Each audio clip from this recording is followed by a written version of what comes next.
welcome back to VAR and Espresso for Tuesday, July 8th. We have a Club World Cup semifinal. I can't believe we're already at the semifinal stage of this tournament. We got Daniel and Sean. Um, you know, this tournament, it's always weird with these tournaments. When it first starts, you're like, man, this is the longest tournament ever. I can't believe we got to watch like a month of games, blah blah blah. And then you get to the semifinal, you're like, where the hell did the time go? Um, and it's an interesting game because look, everybody's like looking forward to tomorrow's game. Obviously, PSG and Real Madrid, the heavyweight contest. But the game today, I think, is really interesting because one of these teams, once again, is going to get to a final. And, I don't think there wasn't a lot of people. I thought Chelsea was going to make a pretty deep run into it, but there wasn't a lot of people that thought, Chelsea or Fluminense was going to be in a final.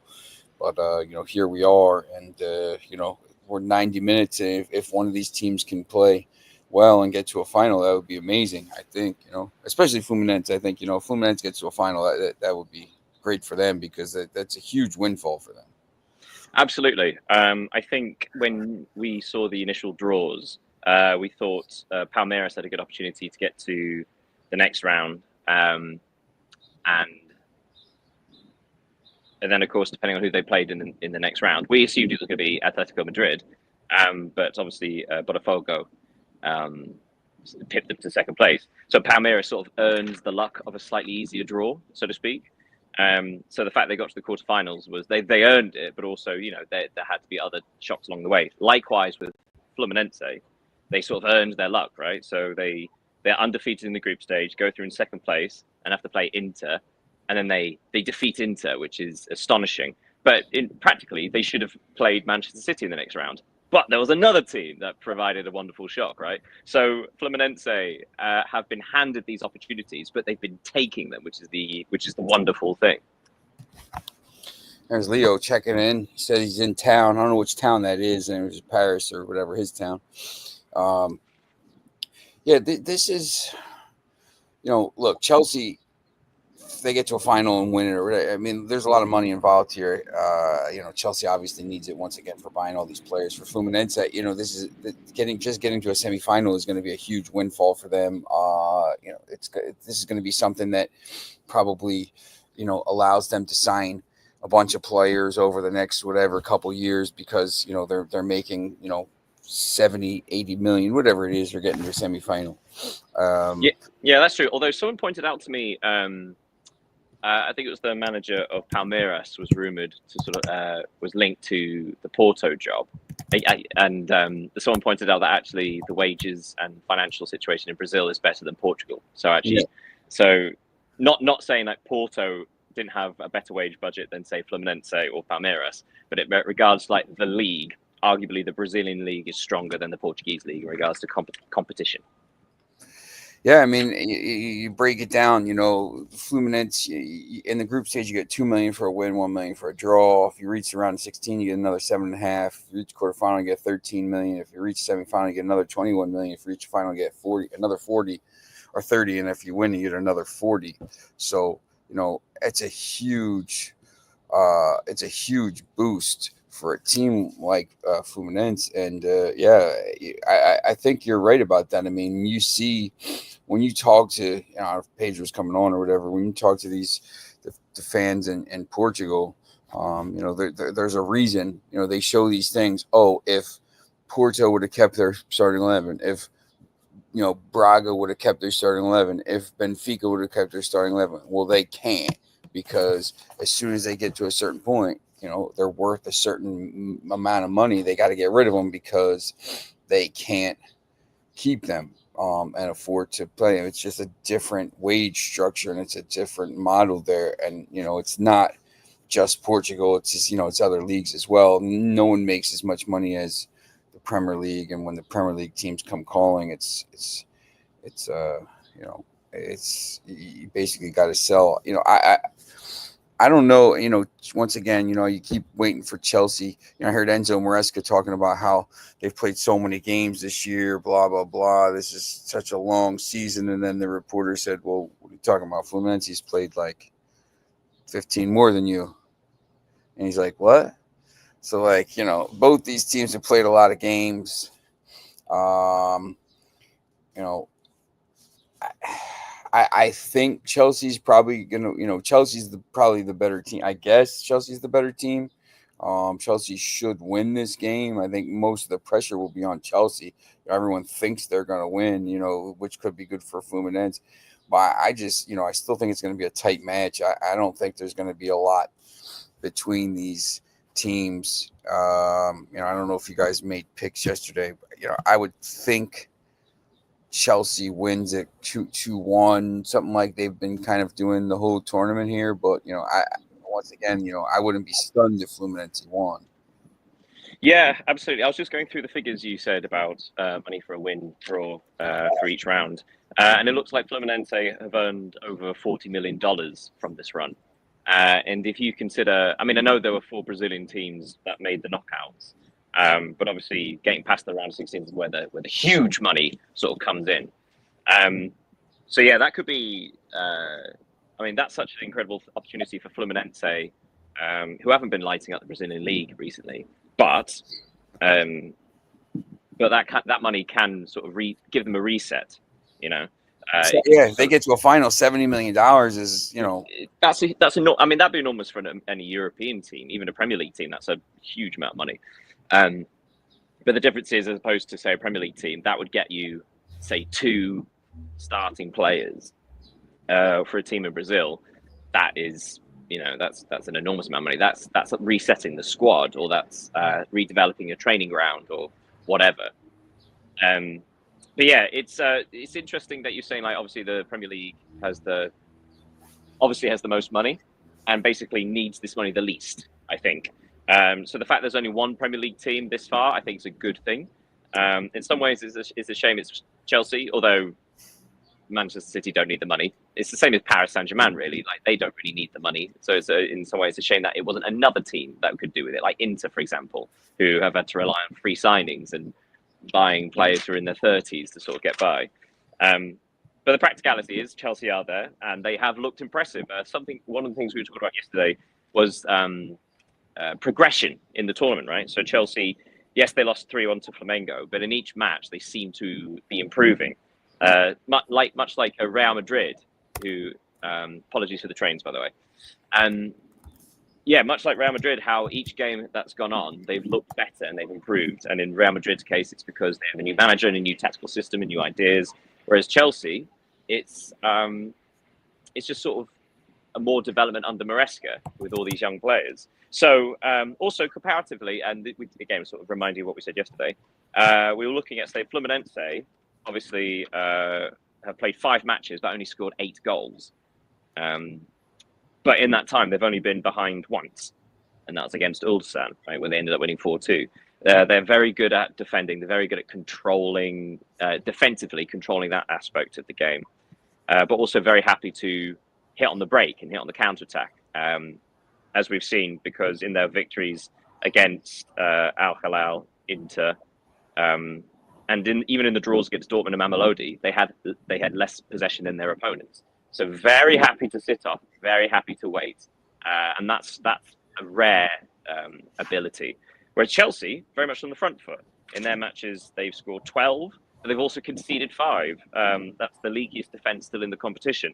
So, and they like to have the ball. Their possessions have been like 65% against LAFC, 74 against Tunis, 64 against Benfica. And I've forgotten to write down the other one. But still, like, they like to dominate games. Fluminense like to let the other team dominate games. So it could be this really fun situation where actually, rather than cancelling each other out, which is what I predicted Fluminense and Al Hilal would do, I think these 2 teams will almost complement each other. Both teams want the other team to be doing what they're doing. And now it's a case of which does it better.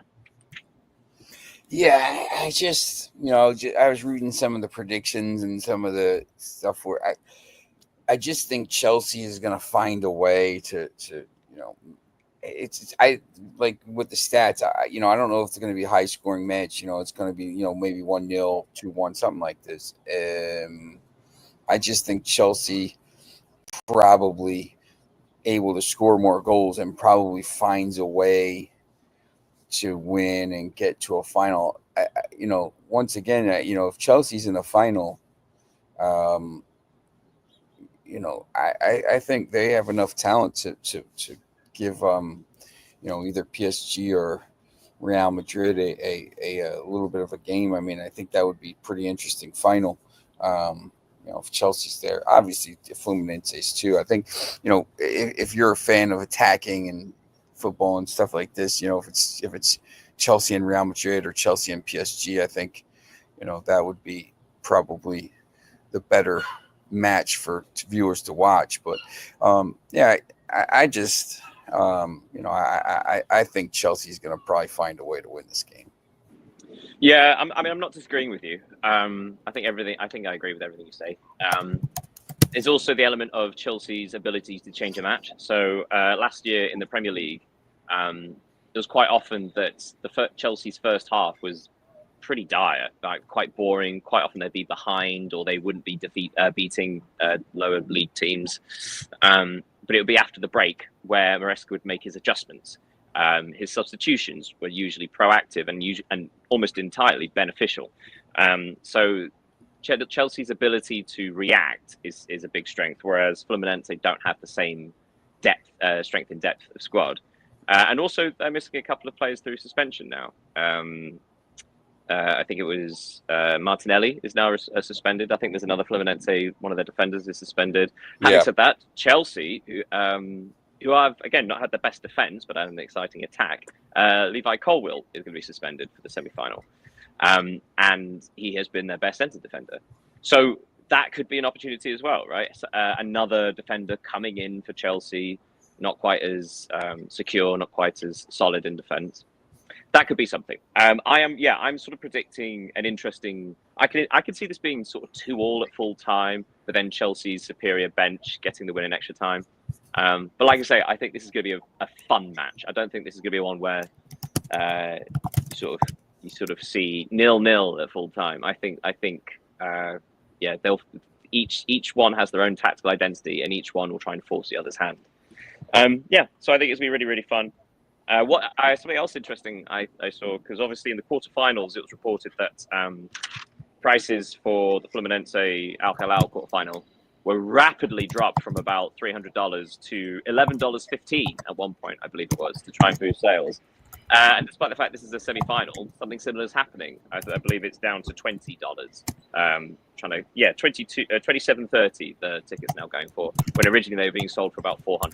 So it really gives you sort of an idea that even though this is the semi-final, it's still not universally watched in the States. Yeah, I think you see me, I'm at the beach. Like, I think the summer is like, obviously there's nowhere else to put it, but it's just not the optimal time to have these tournament. The players want to break. There's 100 things that you could say about it. The games have been great, but it's just not optimal. I think there'll be, Fluminense there'll be some fans there today for them. They'll be loud. There'll be a lot of Brazilians. There's a lot of Brazilians in North Jersey, so that'll be pretty cool. And obviously tomorrow's match will be pretty full. But yeah, they got to try to figure something out about that.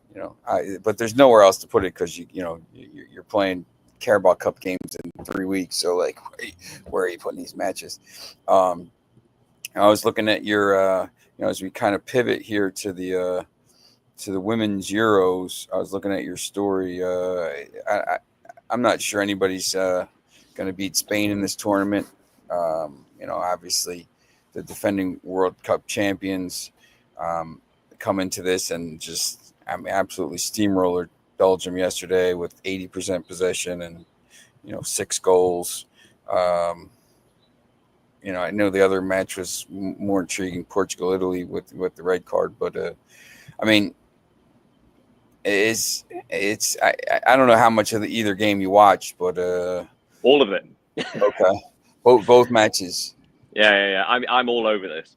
I mean, Um, this Spain team is, Oh, I, they're incredible. A few days ago, after the first match, I was talking to Leo and Pedro about this, about how you would expect more comparison with, say, the Spanish men's team from 2008 to 2012. They won 3 tournaments back to back, and the central midfield was based around Barcelona's of Busquets, Iniesta, and Xavi, right?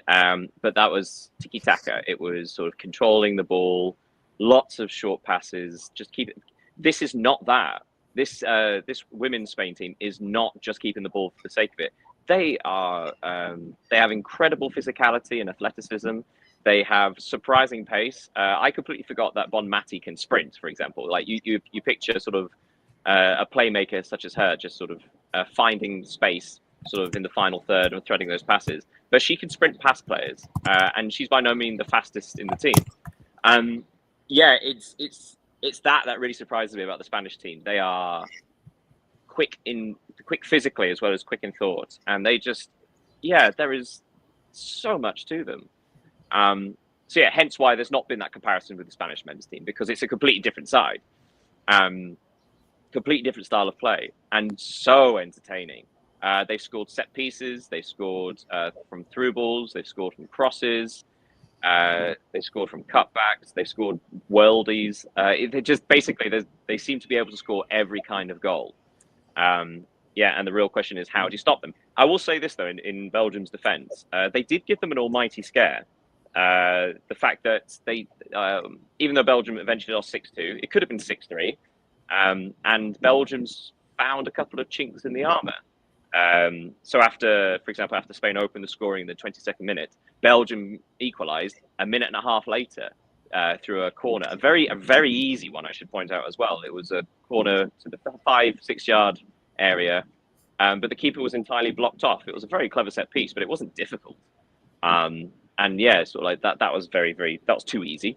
After the second half, after the half time, it was 2-1 to Spain, and Belgium equalised for the second time 5 minutes later. But that was from a through ball. That was from Spain trying to press them, and just one shimmy away from the number 9, whose name I've forgotten, which is bad.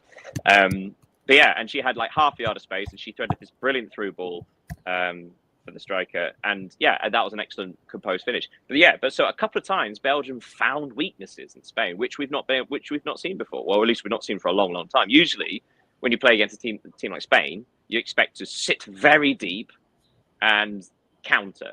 And Belgium, I mean, to be fair, tried to do that, but they also at times they caused real problems. Then, of course, Spain did score 4 unanswered goals in the second half and became too much, but that's to be expected. But yeah, I think, I'll end up saying like Belgium deserve a lot of credit for actually giving them the heebie-jeebies at one point. That takes a lot. I was going to ask you this: do you think that, because I know this is pretty it's pretty well followed in England right now, and then I know you're based there. Is this do you think that there's a lot more eyes on this tournament because England is the defending champions, and there's buzz around the team, and obviously they made the World Cup final as well last time. Do you feel like there's more buzz about this tournament in England because of that? Because sometimes in America, it's on Fox. There's a little, not really buzz. There's so many different tournaments going on here: the Club World Cup, the Gold Cup. Now the Euros during the day.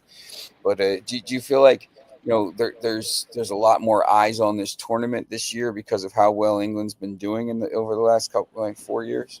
Ironically, no. Okay.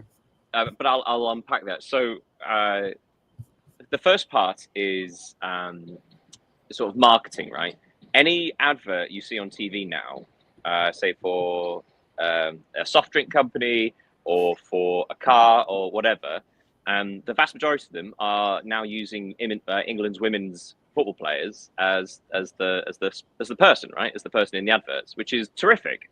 Unlike sort of male footballers who you find in adverts who really don't need the money, you forget actually that the women's players really earn like a fraction of what men's do, and sort of having that supplemental income is a real help, right? But yeah, so there's that sort of increased coverage, the increased exposure to women's football players generally. But you've not seen sort of on the BBC or ITV. There's not been that many in the tournament. You've not seen many promos regarding, oh, watch out, the Euros are coming, which seems a bit of a shame because, like you say, the last two tournaments have seen increased viewers, increased attendances across the board, not just in England. But I would point out that last season in the WSL, the Women's Super League, top tier of English women's football, attendances did drop slightly, despite the fact Arsenal are so far ahead of everybody else in regards to average attendances. They're over 30,000 for an average attendance, which is incredible. But yeah, but over the entire league, it has dropped. You do wonder if that's coincided with England's performances in the last couple of years since the World Cup haven't been particularly overwhelming. Yeah, and there's the initial worry of, you do wonder if, say, for example, England get eliminated at the group stage, is that going to set interest in women's football back in this nation, much like it does in the men's game, but obviously that's a bit more deep rooted and a bit more sort of always in the public consciousness. But across the board, across Europe, across all the other leagues, I would say it's absolutely increased interest. Suddenly you've got, in the last few years, obviously you've got La Liga, you've got Serie A Femminile, where you now just have more, the ability, you have more reason to go to women's games, right? You have more, so you have people going in their low thousands, but it's still sort of a general interest, and that's slowly building everywhere. So regardless of the fact, so in England, I think it's on the wane slightly. I think elsewhere it's in a really healthy position, proven by the fact that the pre-sales for the Euros in Switzerland are already, means it's the best-selling women's European Championship ever, and that's before walk-ins and that's before other sales. That's just pre-sales. Yeah, it's interesting because obviously, you know, over here there's women's sports, you know, WNBA, and there's so much push around the women's sports. You know, we have the whole women's what do you call it? The whole women's website, Athletica, that we're using here. So, and you know, they're showing. I mean, honestly, I don't remember prior to COVID, but I can't, like, they never showed the women's Euros on TV, and now, you know, they're showing them. Fox has on Fox Sports 1, yeah. Fox Sports 2 over here. So there's clearly a bigger push for that over here. And I think it's just, you know, a lot of that has to do with the appetite for the sport at this point. Like, you know, they're just trying to get all this stuff, you know, all these different sports going. So, yeah, true. But also, I mean, I suppose there's an element of complacency in regards to anybody that watched the US women's national team. They have been the best easily by miles. It was always them or Germany. They've won the vast majority of World Cups. But that's the thing. Unlike the Euros, which is this enormous competition every 4 years, as well as the FIFA World Cup for men or women, the US have the Olympics and the World Cup, because obviously in CONCACAF or sort of that sort of kind of tournament, it doesn't inspire the same sort of interest. Whereas if there were as many good teams in, say if they combined North America and South America into a competition, which actually Leo and I were chatting about recently, about why in the men's game we think the US, Mexico, and Canada should join Copa de America every time, because they've sort of stagnated against their sort of neighbours. But the women's team for the US have always been dominant, and now you've got this interesting thing where in the last few years, for the first time ever, really, in professional women's football, they've not been the dominant team, and now you've got this interesting rebuild. So suddenly it's like, and I think I'm right in saying that they won the last Olympics. Is that right? Yeah, Emma Hayes, manager there now, former Chelsea manager. Yeah, so now there's going to be more interest in the women's team because they're not necessarily expected to win. It's not guaranteed. It's an actual competition. People are excited again, right? So there will be for the Women's World Cup in a couple of years, there'll be that interest again. But yeah, it's the period in between where it's less interesting, because I think in North America you don't have the equivalent of the Euros. Yeah, that's. I mean, I don't know. They probably have the Gold Cup or something like that, but nobody like. It's just. You know, far be it from me. Like, you'll never really hear me say this that much, but like, there might be too much football. You Yes, know, there is. like, it's There is just 100% too much. it's getting to the point now. You're just like, man, you can't even follow this stuff. So, this is actually one of the reasons why I and a lot of British people struggle watching, say, things like NBA or the ML or the baseball league. MLB. Too many games to play every night. Too many games. It's also. I mean, it's also because you guys don't have promotion and relegation. There's no real jeopardy. But also because the playoffs are so big, it's a case of like, well, you can lose 20 games a season because you can still qualify and win. It doesn't make sense, you know, to us anyway. So yeah, I think that's something as well to get your head around. So the fact there are so many football matches, what we don't want to happen is they become incidental. Every match should matter. If it's in the league or a knockout competition, if you lose a match, it has implications for the rest of the season. What we don't want to get is the point where suddenly it's okay, we can lose a match because there are so many of them. And like, yeah, and that's when people's interest will definitely start to properly drop. Yeah, it's, you know, I think, especially with the World Cup coming up next year here, you know, they're trying to just flood the market with as much football as they can here to get people kind of used to it. And now Pedro joins us just in time as we talk about the second game yesterday, Italy and Portugal. How's it going, Pedro? Pedro, you joined us this yet? Bom dia. Hello, bom dia, Daniel. How are you? Very well, thank you. I'm sitting outside for once. You lot always get the sun and all the fun stuff. I'll sitting out here thinking now. Although you can probably all see me slowly burn. Pedro, what do you think of the game yesterday? The Portuguese game? Yes. Yeah, we just about to talk about it. Oh, right, all right. It was exciting to watch because the Portuguese girls wanted to leave a good image from this tournament. They really fought to score, even after the VAR decision of offside, who took long to be analyzed by the VAR. So a little bit frustrated with the offside, but they didn't quit. They could score and they equalized the game. The Portuguese goalkeeper made a very good exhibition, in my opinion. He's one of the responsibles to Portugal get a point here. But this result fits perfectly to Italy. They are very comfortable because the Portuguese team goal difference is -5. So we already know the two teams who are going to be qualified in this group. But at least they played a good game.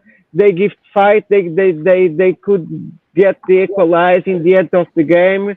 I think they left a good image here from the tournament. Yeah, I completely agree. Also, before the tournament, the Italian manager described them like self-described as the dark horses of the tournament. No one would bet Italy would win this tournament. There are 4 or 5 teams that have probably a better claim, so to speak. But you can see his thinking. In the opening game, Italy, while conceding possession, always stayed in control.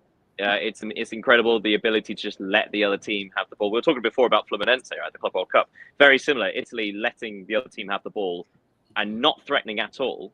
And then when they win the ball, being able to either counterattack or sort of have a period of play down a specific route. So even against Portugal, Italy let them have the ball, despite the fact they have the quote unquote better team, right? So Portugal having nearly 57% of the ball. Again, Italy let them have it. If you watch the first half, you can see what Italy were doing. Because Portugal, I'll be honest, I was really disappointed in Portugal because they were allowed to have the ball and did nothing with it. It's like the equivalent of, this is not a direct comparison, obviously, but it's the equivalent of when a dog chases a tire and catches up to it, not knowing what to do, right? It's like, oh, now I have the ball. What do I do with it? So it looks like Portugal's game plan was always counterattack, which makes sense because they're attackers, They were very quick, very skillful. But yeah, it looked like they were really missing that the craft, the guile in the creative spaces. So actually, weird thing to say because I know they lost 5-0 to Spain, but I think Portugal played better against Spain than they did against Italy.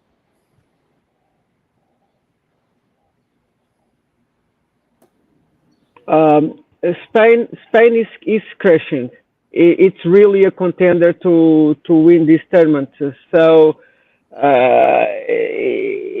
when Spain plays against teams who are in the world ranking seed 20 or lower, it's not a question of Spain win, but how many goals they can score. Yeah. It's my opinion. Yeah, I completely agree. It's yeah, you're absolutely right. I think Spain are not, what we were discussing before is Spain against Belgium. They've shown that they are not impenetrable. They actually, Belgium have shown a couple of small weaknesses in defence, and that can encourage some of the better skilled teams or the better equipped teams. But I do think there are teams that can hurt Spain. In that sort of context, whether, say, the men's team are playing against Manchester City or Paris Saint-Germain, teams that like a lot of the ball, dominating, pressing, all of that, I think as the other team, you need 3 things to be able to defeat them, or 2 of 3 things. 1, you need a centre forward who can link up play, who can either hold it up or can run the channels. 2, you need wide players that are quick. You need to be able to counter-attack fast. And thirdly, if at all possible, sort of a holding midfielder who can take the ball under pressure. Now, there are teams in this tournament that have that. That's how England beat Spain only a couple of months ago. Germany have that. I mean, arguably, even Sweden have that. France definitely have that. It's just, again, sort of how can you deal with the pressure of Spain, especially in a tournament setting. The other thing I would say is, because obviously England lost to France in their opening match, I think whoever the runners-up are in Group D, say if that's England, France, or the Netherlands, strangely have the better option going ahead because whoever finishes runners-up will play the winners of Group C, which will probably be Germany, which is a very difficult game. But in the semi-final, you're going to have either Norway or Italy. Almost certainly Italy. Could still be Portugal, hypothetically. But yeah, so suddenly, if you had the choice of having an easy quarterfinal but facing Spain in the semi-final, or having a harder quarterfinal but then facing Italy or Norway in the semi-final, I think you would choose that way. What do you think?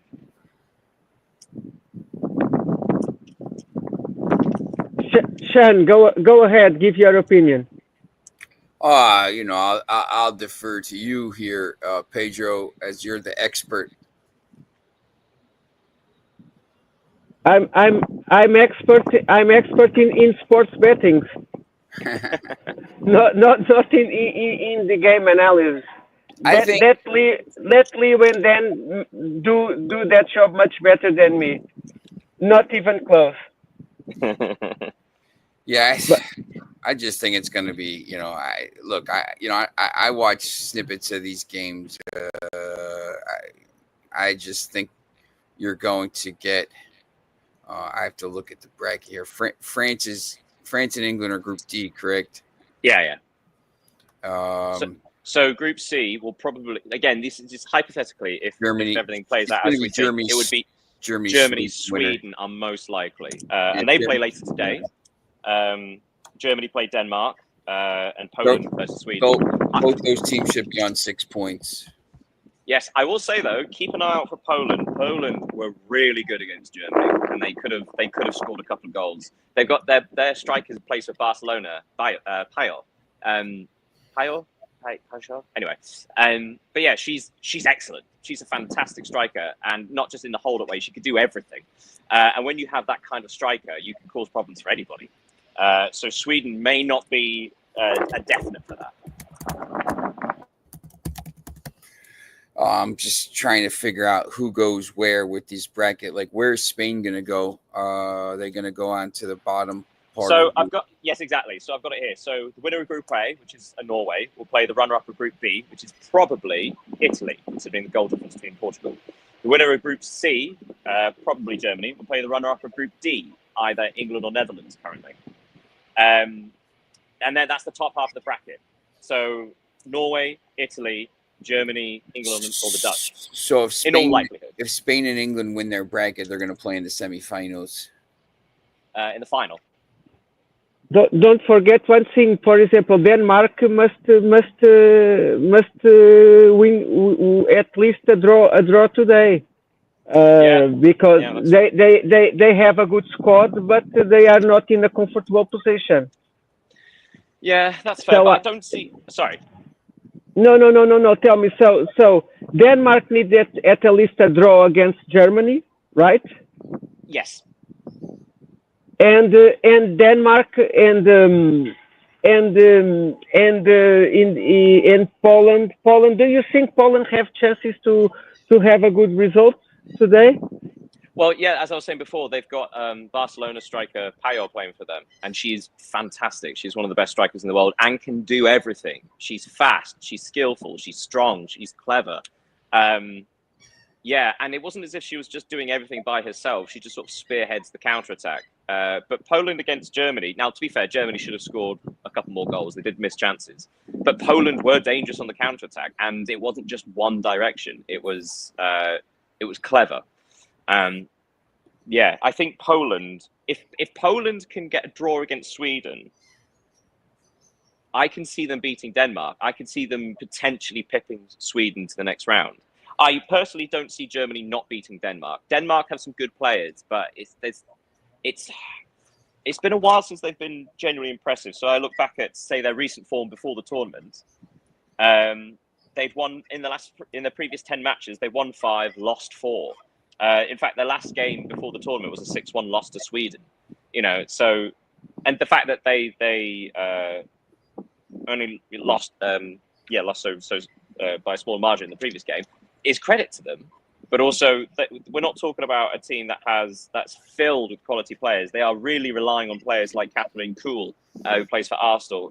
For like Pernille Harder is without doubt the standout player for Denmark. She can hurt anybody, but you are asking a lot of just a couple of players in the Danish team to sort of to show those moments of quality.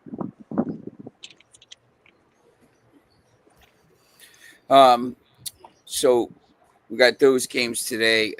Just quickly wanted to go back and talk about Pedro. I don't know if you watched the Gold Cup final, Mexico and USA. Did you get a chance to watch that the other night? No, I just saw the highlights. So Mexico bounced back a goal from the striker Raul Jimenez, who played in Benfica, now in Fulham. I always like this forward. I think he's a man of the area. He's good with shooting with the foot or in the head. Yeah. And the kid with 16 years old, Mora. Also, yeah. Let's see. It's a promise. It's a promise for Mexico. So before we came live, I said to Sean that a world record had been broken before the tournament. Gilberto Mora has become the youngest player ever to win a major trophy, beating Lamine Yamal's record of 17 years and 1 day. Gilberto Mora is 16 and 265 days, which is about 9 months. So 16 and 9 months. So a good 2 and a bit months younger than than Yamal was when he won. So that's astonishing, the fact that a player so young. But also, it's been pointed out that 12 months ago, he hadn't played a senior game for club or country, let alone anything else. So the fact that he's come such a long way in 12 months is remarkable. And he seems to fit. He doesn't seem intimidated or overawed. He's a really real quality, skillful player. He even actually got an assist in the semi-final for Jimenez, I think.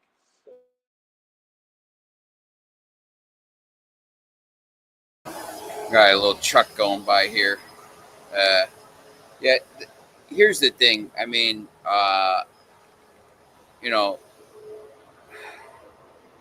is it a big deal? You know, for the U.S. and Mexico, obviously, you know, this is their you know, Euros, or this is whatever you want to call it, or you know, it's the Gold Cup for CONCACAF here. This guy comes right back past. But I mean, you know, I think you have to look at the players that didn't play for the U.S. Obviously, you know, Pulisic sat out, and Pochettino. Weston McKennie was missing as well. Weston McKennie was with Juventus. Tim Weah, you know, wasn't there. You know, Pulisic just sat out because he was tired, and maybe felt like he didn't have to play year round, obviously, because he's been dealing with injuries and he needs to be healthy next year. But, you know, there's a lot of talk about this being the C team. You know, obviously Chris Richards scored the goal. He'll be starting, but, you know, some of these players won't be anywhere near this team next year for the World Cup. So, you know, the fact that they got to a final, you know, was pretty interesting. You never like to lose to Mexico, but, you know, Pochettino's got a huge job, you know, in the next year, because, you know, these players, you got to integrate them into the team, and you don't have a lot of time to do that over the next. You know, they're already qualified. You know, some of these other teams are playing qualifiers over the next you know, 6 to 9 months. So you know, South America, other places. So you know, they're not going to have that luxury. So he's going to have to get these players up to par, because, you know, you can't go out and, you know, go out in the round of 32 or have. I don't even you know, basically every team makes the knockouts at this point with the 48 team bracket. But you know, if you don't make the knockout stages, you shouldn't even be invited back the next time. That should be a rule, you know, in a 48 team World Cup. You know, if you don't make the knockout stage at 32, you shouldn't be allowed in the next time. But, you know, I think, you know, people think, you know, hey, everyone's always asking me, hey, yeah, U.S. have a chance to win it. No, we have zero. No, they don't. No. We have zero chance to win it. No. Like, you know, look, I mean, right now, I think the best you could hope for is a quarterfinal, and I think that's, you know, just dependent upon, like, the brackets. Like, you know, if they get a little bit of luck with a bracket, you know, maybe they can make a quarterfinal, but they're not good enough. Mexico's not good enough. These teams aren't good enough. You know, no one's beating. You know, you look at Spain, you look at Germany, England, France, you know, that's Netherlands. You know, that's 5 teams I just gave you, you know, and, you know, all those teams can't even make a semifinal, let alone a final, you know. So, you know, it's they have no chance to get that. You know, if they can get to a quarterfinal at home, you know, I think that would be pretty good. You know, they did that last time in '94 after they beat Colombia, but they're not good enough. Yeah, yeah, it's so difficult, and this is why Leo and I were talking about the importance of them playing competitions like Copa America, right? Because they, first of all, United States got knocked out in the group stage, which is not a great look. But the fact is, playing different teams is essential, especially different levels of teams. Because currently, officially, the US are the 16th best team in the world, which seems bizarre because anytime they play a team sort of around their level, they lose. I mean, before the Gold Cup, they played 2 friendlies against Turkey, who are 22nd, I believe, 27th, and Switzerland, who are 21st. So, and they lost both matches, and Switzerland beat them 4-0. So these are teams that are meant to be lower than them in the world rankings, but are clearly significantly better as a unit. Yeah. And you've got to question why that is. Part of it might be the fact that the US, just because of the fact that the size of the nation, whatever, they and Canada and Mexico should never not reach a semi-final of any CONCACAF tournament. Canada didn't. They were knocked out on penalties, and that's its own situation. But they are never going to be challenged by any other team apart from Canada, Mexico, the USA. So they have to play more games against better opposition. But obviously, friendlies aren't quite the thing because friendlies don't have the same intensity or importance. So how else do you do it? You play invite tournaments. So try and organize more involvement with the Copa America. But now it's too late. 12 months in time, there will be a World Cup in the United States of America and Mexico and Canada. And currently, the US and Canada are not in good shape. Mexico are doing what Mexico do. They have a sort of style of play. They may surprise some teams, and they'll probably get knocked out just before the quarterfinal because they've never reached it. Yeah, But that's their level. Whereas Yeah. the US have somehow gotten worse before a home World Cup. And I think, personally, a lot of that has to go for Pochettino or the appointment of Pochettino, because it seems like a very strange choice. I know this has become a bit of a monologue, and I'm sorry, but this is not just a recent thing with America's form in the last 6 months. It's been going on for the last 18 months, 2 years. Their form has been bad. Their performances have been bad, regardless of which team they put out.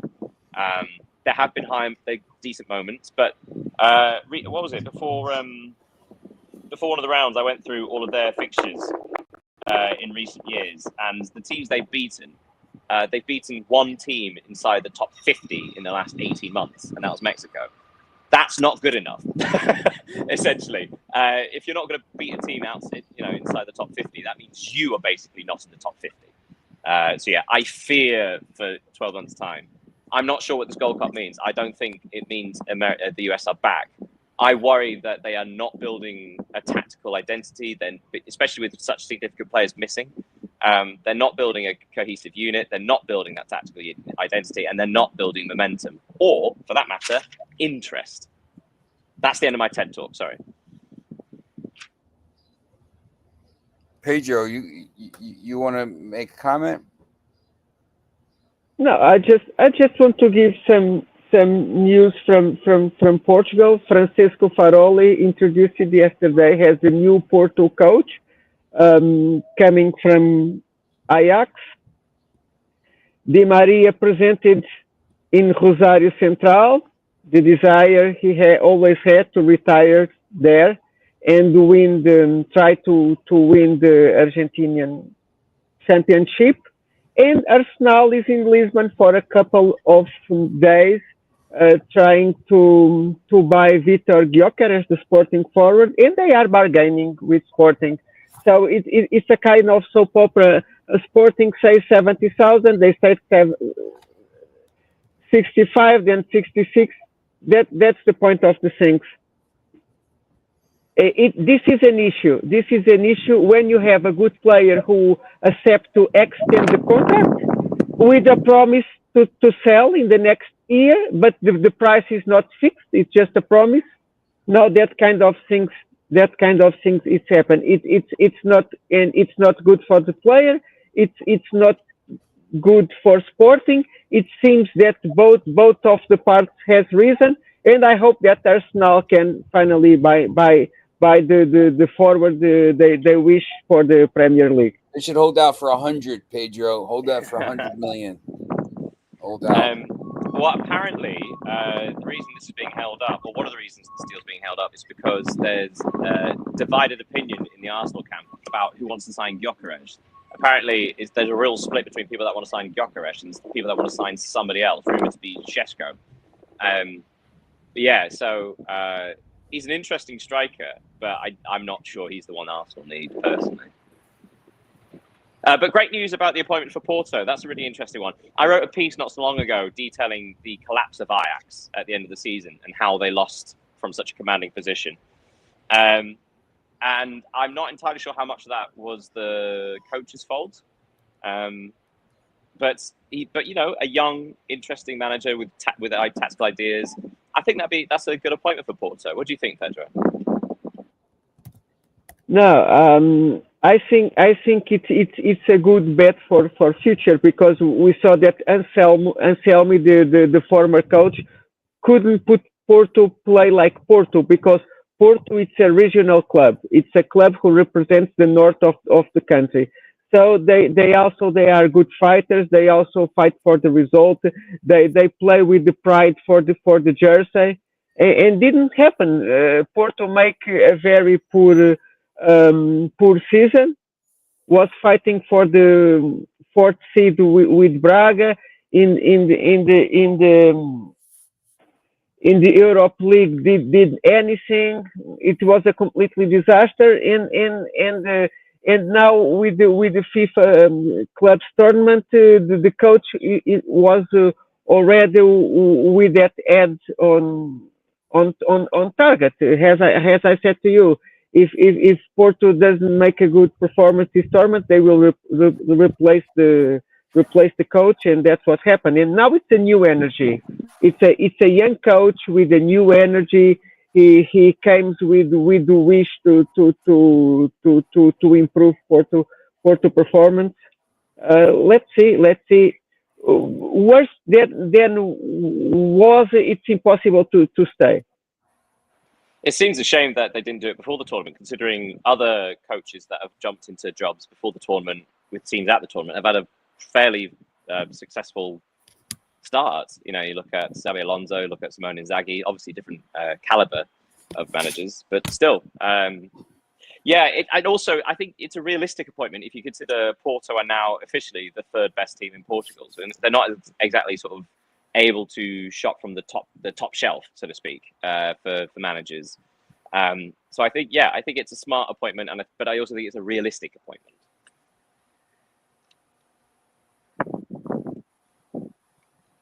Yeah, agreed. All right. We're here at the end. Go ahead. No, I was going to say, I think I'm out. I think I've monologued enough. I think that's all the stuff I've got. We're at the end of the show anyway. There's not too much left to talk about today. Obviously, tomorrow is the massive, the heavyweight game. Today's will be interesting. Obviously, tune into that 3 p.m. At the Meadowlands MetLife Stadium. We'll see. Though I think there'll be overwhelmingly Fluminense support there, so that should be good to watch. All right, so just tune back in tomorrow. We'll be talking about the recapping, the games from today, and then obviously previewing PSG and Real Madrid. The game everyone wants to see, and we will.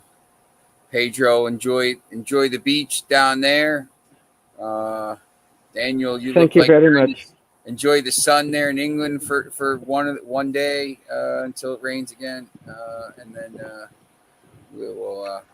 Rained here yesterday, but you can see obviously I got some sun. All right, we will see you tomorrow. Thanks for joining. Thank you so much, guys. Have a great day.